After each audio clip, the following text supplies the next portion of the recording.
रसूलों के अमाल उसका 24वां बाब। 5 दिन के बाद हननिया सरदार काहिन बाज बुजुर्गों और तरतलुस नाम एक वकील को साथ लेकर वहां आया और उन्होंने हाकिम के सामने पौलुस के खिलाफ फरियाद की। जब वो बुलाया गया तो तरतलुस इल्जाम लगाने कहने लगा, ए फिलक्स बहादुर, चूंकि तेरे वसीला से हम बड़े अमन में हैं और तेरी दूर अंदेशी से इस कौम के फायदा के लिए खराबियों की इस्लाह होती है, हम हर तरह और हर जगह कमाल शुक्रगुजारी के साथ तेरा एहसान मानते हैं।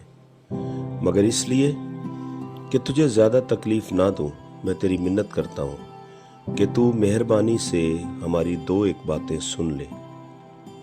क्योंकि हमने इस शख्स को मुफसिद और दुनिया के सब यहूदियों में फितना अंगेज और नासरियों के बिदती फिरका का सरगुरो पाया। इसने हैकल को नापाक करने की भी कोशिश की थी और हमने इसे पकड़ा और हमने चाहा कि अपनी शरीयत के मुआफिक इसकी अदालत करें, लेकिन लूसियास सरदार आकर बड़ी ज़बरदस्ती से उसे हमारे हाथ से छीन ले गया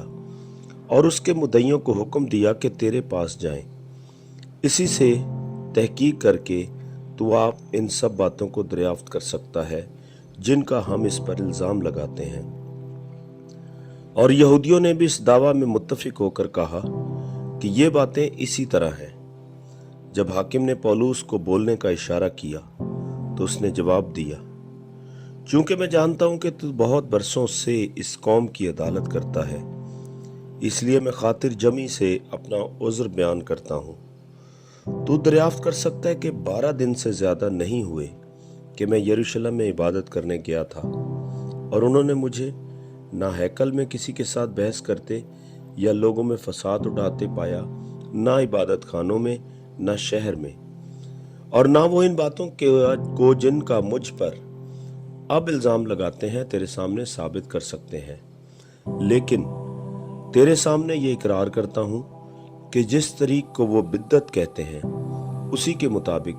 मैं अपने बाप दादा के खुदा की इबादत करता हूं और जो कुछ तौरेत और नबियों के सहीफों में लिखा है उस सब पर मेरा ईमान है और खुदा से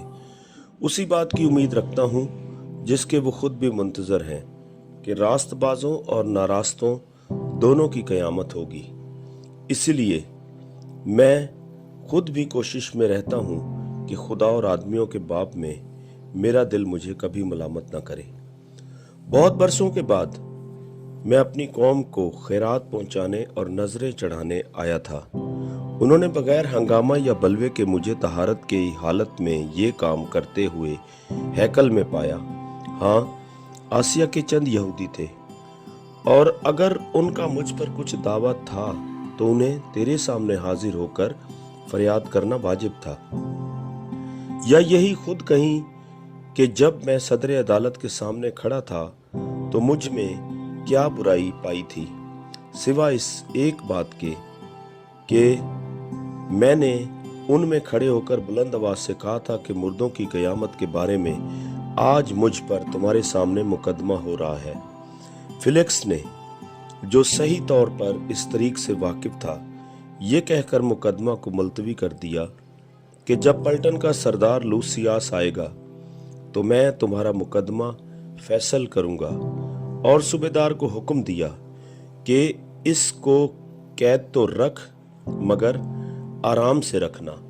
और इसके दोस्तों में से किसी को इसकी खिदमत करने से मना न करना। और चंद रोज के बाद फिलिक्स अपनी बीवी